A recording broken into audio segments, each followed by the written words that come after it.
تعالوا نصلي على الرسول، كل همومنا تزول. اللهم صل وسلم وبارك على سيدنا محمد وعلى آله وصحبه وسلم.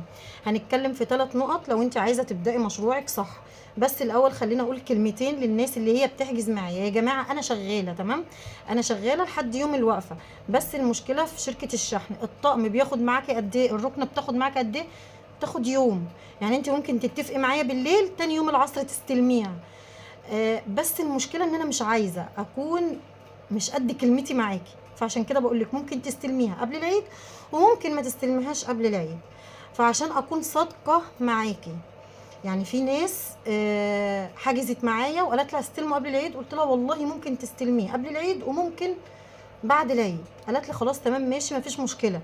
وفي ناس قالت لا احنا خلاص هنستنى لبعد العيد وخلاص.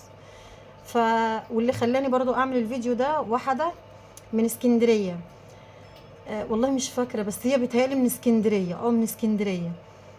ايوه. فكلمتني وكانت مقلقه مني، فانا بعت لها الطقم وما رضيتش اكتب لها الحساب، كان باقي ليا 2210. فهي كانت بعتلي العربون بس. فهي كانت مقلقه، فانا مش عارفه، انا اول مره اعمل مع حد كده. فرحت انا بعت لها الطقم وقلت لها شوفي رايك في الطقم وانا ليا باقي كذا وبعتيه. فردت قالت لي طيب انت مش هتكرميني؟ قلت لها خلاص يا ستي يبقى ب 2000 باقي ليا عندك 2010 2100. فقالت لي تمام ماشي. والله الخامه جميله وتحفه، وانت لو بتسمعيني ادخلي لي بقى علقي لي على الطقم ده. آه هي الحركه ديت مش عارفه هي جت غير يعني غير اراديه، فاهميني؟ فهل انا كنت قلقانه منها انها ما تدينيش الفلوس؟ اطلاقا والله العظيم مش عارفه يعني. مع ان ابني بيقول لي يا ماما انت ما قلقتيش ان هي ما تبعتلكيش الفلوس؟ قلت له لا انا ما قلقتش بصراحه، انا قلت ان هي تبعت لي الفلوس عادي. حتى هي قالت لي الخامه تحفه، التفصيل تحفه، غيرتي لي شكل الركنه خالص. وانا قلت لها ابعتي لي 2100 بس، اقسم بالله بعتت لي 2200. قالت لي لا ده تعبك وانت تستاهلي، وراحت بعتهم لي. فانا بشكرها. وانا ظني بالناس الحمد لله مش بيخيب. تعالوا بقى كده نتكلم في اول نقطه. اول نقطه يا ستي، ان علشان خاطر نبدا في مشروعنا ندي كل حاجه حقها. ازاي يا اميره؟ اولا انا هشتغل بقماش، بفساتين، بحاجات. انا مش هقولك خلي عندك الحاجه الحلوه والحاجه اللي سعرها اقل، بس لازم تكوني عارفه وتكوني صادقه مع العميله. كل ما تبقي صادقه كل ما هتبصي هتكسبي زباين. يعني انت شحنتي الاميره اوردر، الاوردر بتاع اميره عجبها، هتجيب لك اخواتها، هتجيب لك اصحابها، هتجيب لك جيرانها، كل اللي هيقابلها هتقول له عليكي، يبقى انت كده كسبتي زبون. تاني حاجه خلي المعامله بتاعتك تكون كويسه. ازاي؟ انا كنت الاول اما كانت واحده بتيجي تكش فيا، بصوا انا حساسه قوي زياده عن اللزوم، كنت بتضايق وبزعل.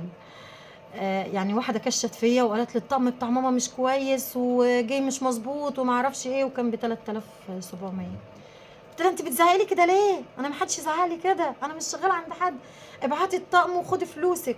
ورحت واخده منها الطقم ورحت مديها فلوسها. هي كلمتني باسلوب مستفز وانا زعلت قوي، حسيت ان انا شغاله عندها.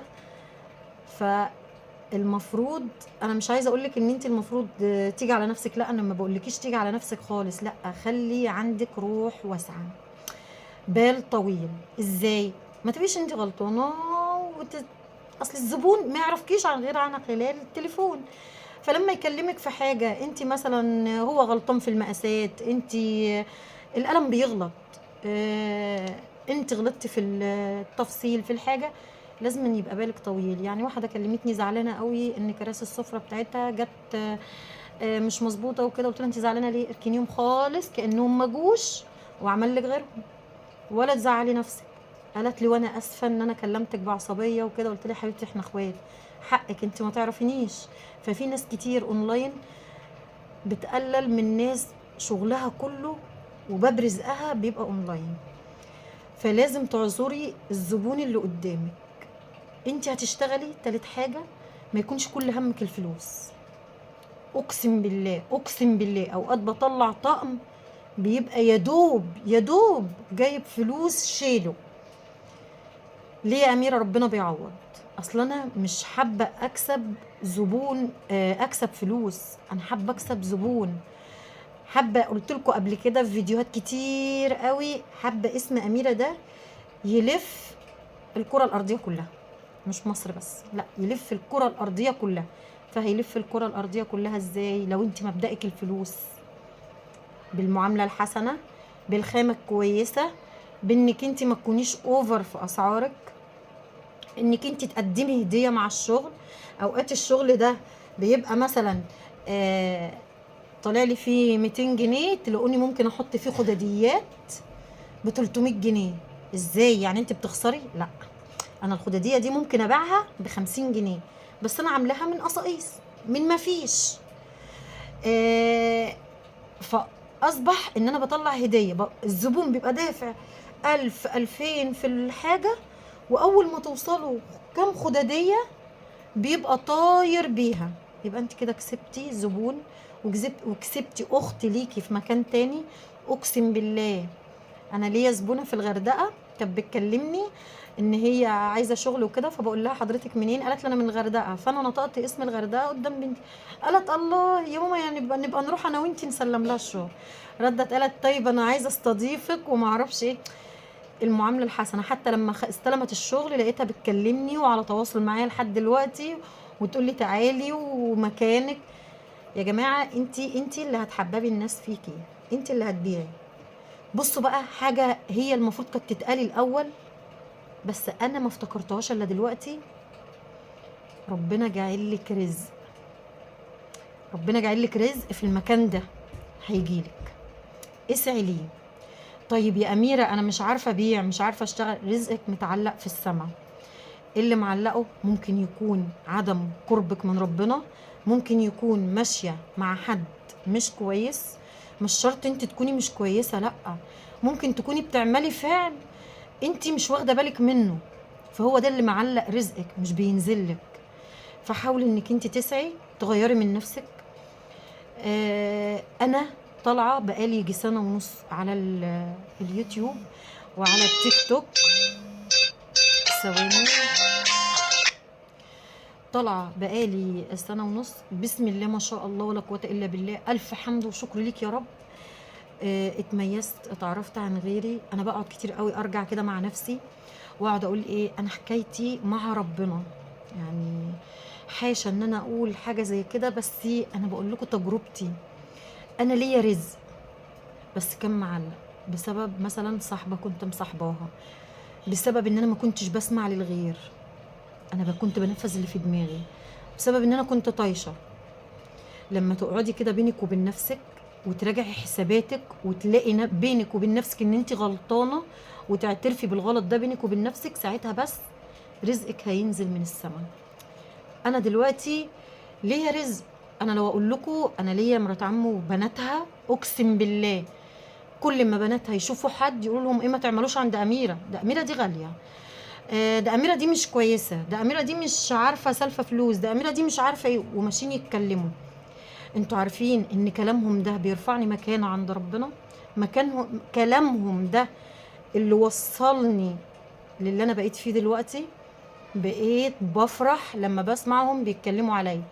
طيب هم ايه؟ عارفين هم شغالين ايه؟ قاعدين على المصاطب بيتكلموا على دي وبيتكلموا على دي وبيتكلموا على دي، اقسم بالله. وما بقتش بنكسف منهم خالص.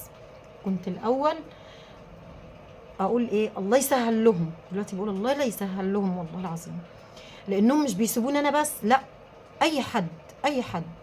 فهم مكانهم، انتوا مكانكم على المصاطب، وكلامكم عليا بيرفعني الحمد لله. تكفي ان بابي بيتخبط عليه كده ناس من البلد اللي انا فيها عشان اعمل لهم شغل، واقول لهم لا معلش مش هعمل. ليه يا اميره؟ بصوا، اللي قاعد في ارياف هيفهمني. لو انت عامله الحاجه ب10 جنيه هيقولوا اميره طلع لها مكسب 9 جنيه وجايبه الحاجه بجنيه. هيستكتروا الرزق عليكي، مش هيشوفوا تعبك، مش هيشوفوا الخامه اللي عندك ويقدروها. انا لما اشتغلت كنت بشتغل في القماش الدرجه التانية عشان اعرف اديهم سعر كويس. الحمد لله والفضل لله، دلوقتي بقيت شغاله في قماش درجه اولى غالي، بس الناس اللي اتعاملت معايا هي اللي بتتعامل معايا تاني، وهم اللي بيجيبوا لي اخواتهم واصحابهم وجيرانهم واصدقائهم. بلاقي ناس ترن عليا وتقول لي ده انا جايه تبع فلانه تبع فلانه. اقسم بالله اقسم بالله نوجه بنت البلد دافعه فلوس الطقم بتاعها، وبصراحه فرحتني بالكلام اللي هي قالته لي. قالت لي انا لو كنت لقيت الحاجه بتاعتك مش حلوه انا كنت هبعتها لك. دنيا دافعه فلوس الطقم بتاعها اللي هي عملته عندي اول مره ساعه ما كلمتني، وقالت لي بصراحه قماشك جميل، انا مش هقول كلام وانا دافعه فلوس. فدي تكفي، تكفي ان اللي بيستلم الشغل بيقول لي حاجتك حلوه. حاجتي حلوه معنى كده ان الفلوس خلاص، الفلوس بتنصرف. انما الحاجه اللي بتدوم، ما انا ممكن اجيب لك خامه اكسب من وراها، لكن اسمي مش هتقوليه تاني، ولو حد قاله قدامك هتقولي ما تروحش ليها، ابعد عنها. طب وليه؟ انا قلت انا شغاله من بيتي، فعايزه ان ربنا يكرمني، عايزه ربنا يبارك لي. انت حابه تشتغلي من بيتك، اسمعي مني اللي انا بقوله لك. ادخلي في جمعيه يا ستي، لمي جمعيه واقبضيها الاول. انت شغاله في مجال الملايات، هاتيلك توبين 3 تتواب. يا اميره انا عايزه ان انا اشكل، اسمعي مني، اصل انت هتجيبيه جمله غير ما هتجيبيه قطعي خالص. وعلشان تبيعيه بسعر كويس، ما لما يتباع بره الطقم ب100 جنيه وانت تبيعيه ب70، خامه وتفصيل ومعامله كويسه، يبقى انت بتعملي لنفسك دعايه ببلاش. يعني انت بتعملي لنفسك دعايه ببلاش. اعملي جمعيه، مش هقولك استلفي، اوعي تمدي ايدك، اوعي تمدي ايدك. حوشي، اعملي جمعيه. انا كنت بعمل جمعيات، يعني انتوا تتخيلوا ان انا عملت مره جمعيه ب500 تتقبض 20,000 على 40 اسم، والله العظيم. اشتغلت ب3000. انت داخله على موسم، طلعتي من رمضان طلعتي من العيدين، الشغل بيبقى قليل. حاولك انت بقى تسعي بقى، اعملي جمعيه، حوشي، كل ما يبقى معاكي قرش وتجمعي 1000 2000 انزلي هاتي توب قماش. المحلات اللي في الازهر هصورها لكم قريب، بتبيع بواقي قماش قدام منها، اللي هو بواقي التواب. اقفي وهاتي الحته دي والحته دي والحته دي، اركني قماش، اركني خامه، اركني شغاله في اي حاجه بتعملي توج. كل ما يبقى معاكي قرش جيبي، اركني الحاجه اللي بتجيبيها. هتلاقي نفسك جمعتي حاجات كتيره قوي. هتبتدي تشتغلي، هيروح جاي تعرضي شغلك، تبيعي اللي تبيعيه والباقي يتعان. بيدخل علينا موسم رمضان، ربنا بيرزق النمله في الجحر بتاعها. ربنا ما بيطلعش حد من رمضان الا وربنا كرمه ورزقه. كانت دايما واحده الله يسهل لها كانت دايما تقول لي ايه، اشتغلي وحوشي وجيبي شغل وعينين رمضان. كنتش بسمع كلامها، كنتش بصدق كلامها، صدقتوش الا متاخر. فانا بقول لك اسعي، بلاش الاقي في الكومنتات ناس داخله تقول انا عندي اولاد وبربي فيها. يعني معلش، انا كنت مره نازله اشتري شويه حاجات، فلقيت ست من سني اكبر مني، ما شاء الله عليها، ربنا يديها الصحه يا رب، كويسه وماشيه بتشحت. طيب اللي يخليكي تلف على رجلك طول اليوم؟ اشتغلي، جيبوا خضار واقعدي بيه، جيب عداد طماطم واقعدي بيها.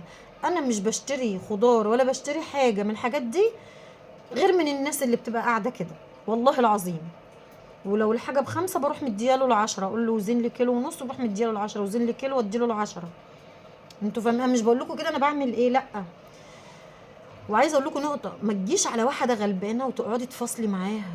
ده انت تلاقيكي بتجيبي لب وتسالي وشوكولاته وحاجات ب500 جنيه يوم الخميس. فلما تيجي تشتري حاجه من حد غلبان بلاش تفاصلي معاه، كانك بتدي العيل من عيالك 10 20 جنيه. العيل ما عادش بيكفيه 20 جنيه في اليوم العيل. فانت اعتبري انك انت بتطلعي حاجه لله، ما تفصليش مع واحده غلبانه قاعده. انا بشوف ناس على النت بتبيع حاجات باسعار اوفر جدا والناس عليها ما شاء الله. عايزه اقول لكم ان دلوقتي الناس بتسيب الغلبان وبتروح على مش عايزه اقول اللي مش لازم له، لا كلنا لازم لنا. بس ليه ما ننفعش واحده طالعه بتشتغل بشرفها بكرامتها محتشمه كويسه؟ ليه ما ننفعهاش؟ ليه ما نقولهاش نشجعها ونقول لها اشتغلي واجتهدي وناخد منها ونشجعها على كده ادام هي كويسه والخامه بتاعتها كويسه